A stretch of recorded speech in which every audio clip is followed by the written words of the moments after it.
السلام علیکم ورحمۃ اللہ وبرکاتہ۔ ہمارے دادا پیر سرکار شیر بش اہل سنت مظہر اعلی حضرت فرماتے ہیں، سنیو ان سے تم مدد مانگو، سنیو ان سے تم مدد مانگو، شرک و بدت بقا کرے کوئی، نام جپتے رہو عبید ان کا، گرچہ جل کر بھنا کرے کوئی۔ آج ہم پھر ایک ویڈیو لے کر آئے ہیں جس میں وہی فیک توبہ کا اسکیم والے حضرت مولوی تطہیر کی ایک عبارت کا پردہ فاش کریں گے انشاءاللہ۔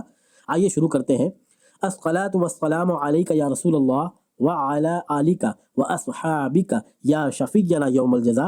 یہ کتاب ہے امام اور مقتدی، رائٹر مولوی تطہیر، پیج نمبر 41۔ عبارت یوں ہے، کئی اماموں کو دیکھا کہ وہ نماز کے بعد جو دعا مانگی جاتی ہے اس میں حضور نبی کریم رحمت عالم صلی اللہ علیہ وسلم اور بزرگان دین سے استغاثہ استمداد کے اشعار پڑھنے لگتے ہیں، جیسے یا رسول اللہ انظر حالنا، یا حبیب اللہ اسمع قالنا، یا جیسے غوث اعظم بمنے بے سرو ساما مدد قبل اے دی مدد کعبہ ایما مدد، یا جیسے بغیر دابے بلا افتاد کشتی مدد کن یا معین الدین چشتی۔ یہ سب صحیح ہے، ان میں کوئی کفر و شرک کی بات نہیں۔ اب پھر پیراگراف کے لاسٹ میں لکھتے ہیں، لہٰذا خاص اس وقت، کس وقت؟ نماز کے بعد غیر خدا سے استغاثہ اور استمداد مناسب نہیں۔ سنا آپ نے؟ اب کیا کرے یار ان کا؟ بتائیے، آپ ہی بتائیے، کیا ایسے لوگوں کو رضوی کہا جائے گا؟ کیا ان کو بریلوی کہا جائے گا؟ نہیں، لوگ تو ان کو اظہری میاں کا خلیفہ کہتے ہیں۔ واہ یار! آئیے ایک اور کتاب دیکھتے ہیں۔ یہ ہے درمیانی امت۔ کون سی والی درمیانی امت؟ وہی جس میں بے بس والی عبارت ہے۔ پیج نمبر 122 ایڈیشن 2021 والے میں ہے، اور ہندی ایڈیشن میں 2019 والی ایڈیشن جو ہے اس میں پیج نمبر 141۔ عبارت یوں ہے، نماز کے بعد اللہ تعالیٰ سے دعا مانگنا کا رائج ہے، وہیں یعنی نماز کے بعد وہیں انبیاء اولیاء سے استغاثہ اور استمداد مناسب نہیں، چاہے اشعار میں ہو یا نثر میں ہو۔ اور بات وہی ہے کہ سنیت اللہ والوں سے محبت کرنا تو ہے، لیکن اللہ کے ذکر کو روکنا اور ہٹانا نہیں ہے۔ واٹ؟ اگین واپس دیکھیے، سنیت اللہ والوں سے محبت کرنا تو ہے، لیکن اللہ کے ذکر کو روکنا اور ہٹانا نہیں ہے۔ آپ ہی بتائیے، کیا اس کا مطلب یہ نہیں کہ جو نماز کے بعد انبیاء و اولیاء سے استغاثہ کرتا ہے وہ اللہ کے ذکر کو روک رہا ہے معاذ اللہ، اور اللہ کے ذکر کو ہٹانا چاہ رہا ہے معاذ اللہ معاذ اللہ معاذ اللہ۔ اب آئیے آگے، عبارت ہے جو وہی پیج پر لکھتے ہیں، ہر اچھی بات بھی ہر موقع و محل پر ہر جگہ اچھی نہیں ہوتی۔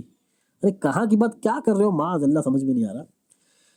دیکھا آپ نے بریلویت کے پردے میں وہابیت کی تعلیم، اور تعجب تو یہ ہے کہ ان کا رد تو بریلوی کہلانے والے مولوی سے ہو ہی نہیں رہا ہے، الٹا جو ان کا رد کرے انہی کو برا بلا کہا جا رہا ہے، اور کہتے ہیں کہ توبہ ہو گئی پھر بھی پیچھے پڑے۔ لو 2021 ایڈیشن 2019 ایڈیشن دونوں میں یہ لکھا ہوا ہے۔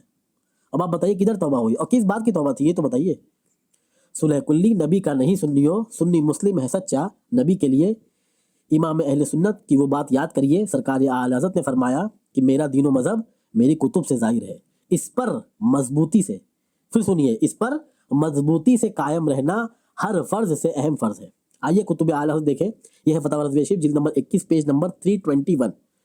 حضور پرنور جگر پارہ شافعی یوم النشور صلی اللہ تعالی علیہ فعلیہ وبارک وسلم، یعنی سرکار غوث اعظم دستگیر رضی اللہ تعالی عنہ ارشاد فرماتے ہیں، جو کسی مصیبت میں مجھ سے فریاد کرے وہ مصیبت دور ہو، اور کسی سختی میں میرا نام لے کر ندا کرے وہ سختی دفع ہو، اور جو اللہ عز و جل کی طرف کسی حاجت میں مجھے وسیلہ کرے وہ حاجت پوری ہو، اور جو 2 رکعت نماز پڑھے، ہر رکعت میں بعد فاتحہ 11 بار سورہ اخلاص پڑھے، پھر سلام پھیر کر رسول اللہ صلی اللہ علیہ وسلم پر 11 بار درود و سلام بھیجے، اور حضور اقدس صلی اللہ علیہ وسلم کو یاد کرے، پھر بغداد شریف کی طرف 11 قدم چلے اور میرا نام لے اور اپنی حاجت ذکر کرے، تو بے شک اللہ تعالیٰ کے حکم سے وہ حاجت روا ہو۔ سبحان اللہ، کیا فرما رہے ہیں غوث پاک؟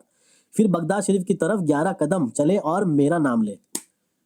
پر فیک توبہ والے کیا کہہ رہے ہیں کہ یا رسول اللہ انظر حالنا، غوث اعظم بمنے بے سرو سما مدد بگرداب بلا افتادہ کشتی، یہ سب غیر مناسب ہے معاذ اللہ۔ دل کے پپولے جل اٹھے سینے کے داغ سے، اس گھر کو آگ لگ گئی گھر کے چراغ سے، نہ جانے کب بڑی بڑی پوسٹ پر بیٹھے ہوئے لوگ کی ان کی آنکھ کھلے گی اور کب وہ حق بولیں گے۔ پر الحمدللہ بطفیل پیر و مرشد کہتے تھے کہتے ہیں اور کہتے رہیں گے، بیٹھتے اٹھتے مدد کے واسطے یا رسول اللہ کہا، پھر تجھ کو کیا نجدی مرتا ہے کہ کیوں تعظیم کی، یہ ہمارا دین تھا، پھر تجھ کو کیا۔ السلام علیکم ورحمۃ اللہ وبرکاتہ۔